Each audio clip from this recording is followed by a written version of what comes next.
Halmea whispers his name, blindfolded, ready for what comes next. A girl watches, hand on her chin, eyes sharp with quiet concern. He asks permission. Fingers twitching, sweat falling from his brow. He lifts her gently, her head resting against his shoulder.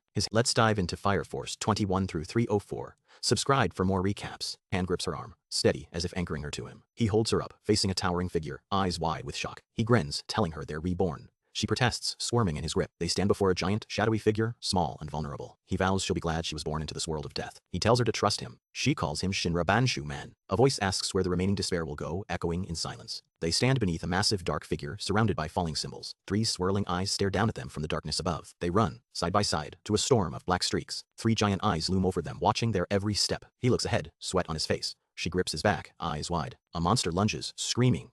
He says people won't be into this world. The monster explodes, shattered into pieces by his power. He tells it to take a nap as it falls, defeated and broken. They kneel together facing the monster's remains and the city behind. He looks at her. She stares back, calm, unafraid, ready. Three women stand in shadow, each with a different look on their face. Iris says she'll stay and fade with despair. Amaterasu argues with her. An old woman says she lived through fire and now death. Samira asks her what she'll do. Samira reaches out, telling Iris she's the person she always wanted to be. They stand together, surrounded by strange figures shouting in unison. Two girls stand side by side smiling, ready to face what's next. One girl shouts, "Yeah, you are! Eth!" The other says, "I'm here too." She smiles, saying she tried dying but it didn't match her hope. He's glad she's back. He says it's not over yet. She makes a hand sign, saying the matter is settled. A dark storm swirls near the group. They stand firm, ready to face it. The air feels heavy with danger. A skull looms above them. It shouts, "I cannot allow these lives to continue." They brace for attack. He stares hard, jaw tight. Smoke curls from his face. He won't back down, no matter the cost. The ground cracks. Dust flies. Something huge is coming. They stay still, waiting for the next move. The words Veer Forn crash onto the screen. It's not just a name. It's their promise to fight. Silence falls. The dust settles, but the battle isn't done. They're still standing.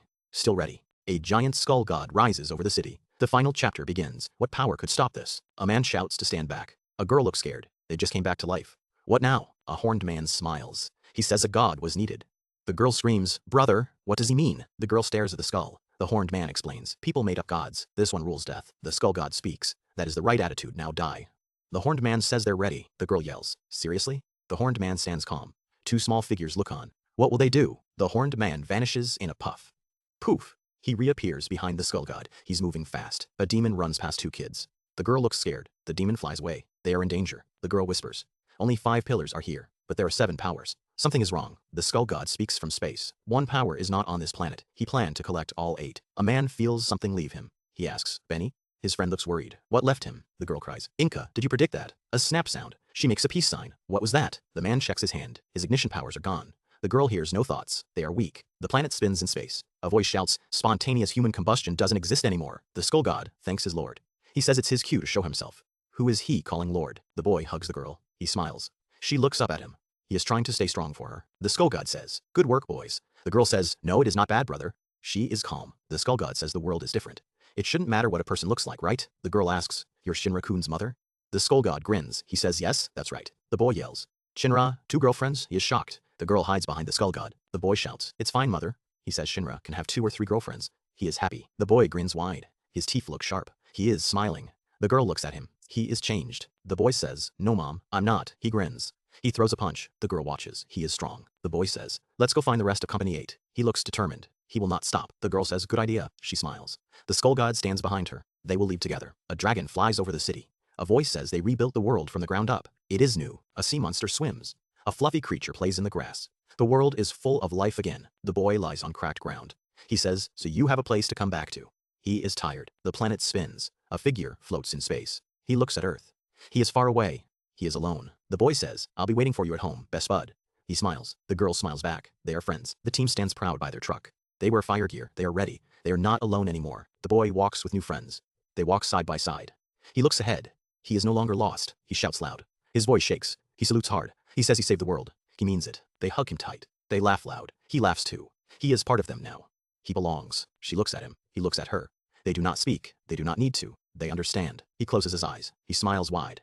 He says he forgot when it started. His face feels free. He wears his helmet. He grins big. He remembers the day he joined. He found his place. The church stands tall. The truck waits inside. The team is home. The fight is over. Peace remains. The word "fine" appears. The story ends. He is safe. He is happy. He is not alone, ever again. The epilogue begins. A world without human combustion. What changed everything? Strange, twisted buildings rise into the sky. This city feels like a dream. A boy stares, amazed. He never thought places like this existed outside Tokyo. A girl whispers, wondering if the world was truly big before the cataclysm. He smiles, happy to be on a date. She stays quiet, listening to him. She blushes, her cheeks red. He doesn't notice, still talking happily. She wonders how others are doing since the special fire force was gone. They agree, people with strong souls are scarier now. Powers are gone. A man in a black cloak stands alone. His back reads death. He turns. His title, World Hero Force Commander-in-Chief, Obi Akataru. She shivers, remembering how scary Commander Obi used to be. He smirks, a toothpick in his mouth. He looks calm, but dangerous. He speaks, explaining heroes don't stay in Tokyo. They travel far. Two men stand beside him.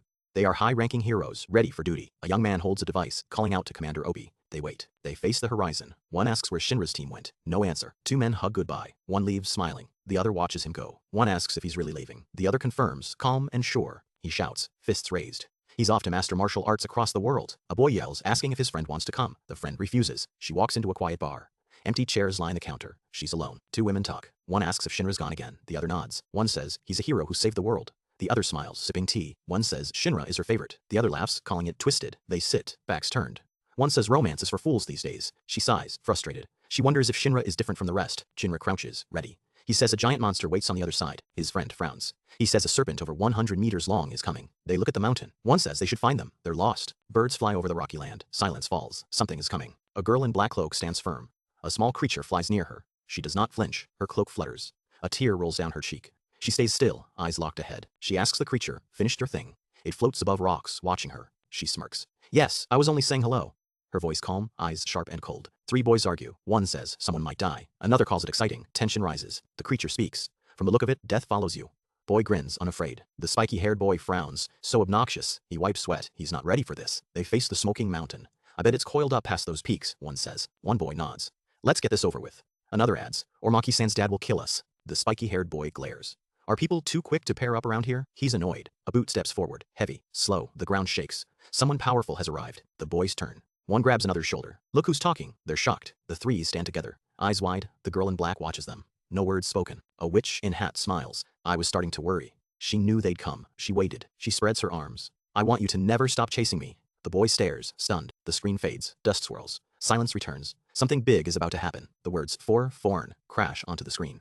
This is not just a fight, it's a war. The screen whites out. No sound. No movement. The calm before the storm begins. Shinra stands alone as three figures approach. One asks if he's reconsidered her offer. The witch grins wide. I want to have your baby, Shinra, she shouts with open arms. Shinra screams in shock. His friends watch, one smirking at his panic. He yells, that's disgusting. She glares, I won't waste my life with a boring chump. Her eyes go wide. I just want your man's seed, she screams, desperate. He shakes his head. You're off your rocker. I can't give you that. The group stares in silence. Shinra looks down, sweat dripping from his face. She softens her voice. I want to bear the child of the hero who saved the world. He sighs. Seriously, why are you so obsessed? He looks away, confused. She stares at him, silent. Her eyes hold a deep, unspoken plea. Her mouth opens slightly. She seems to be holding back tears. He suggests, how about Arthur? She snaps. No idiots, please. She looks down, defeated. Her hat hides her face from the group. She steps back, voice firm. I want to continue your legacy through descendants. He turns away. You really are not any fun, he mutters, annoyed. She looks to the side, her expression unreadable. The wind blows her cape. She smiles, hand on her cheek. Okay, fine, she says, giving up. She looks up, eyes bright.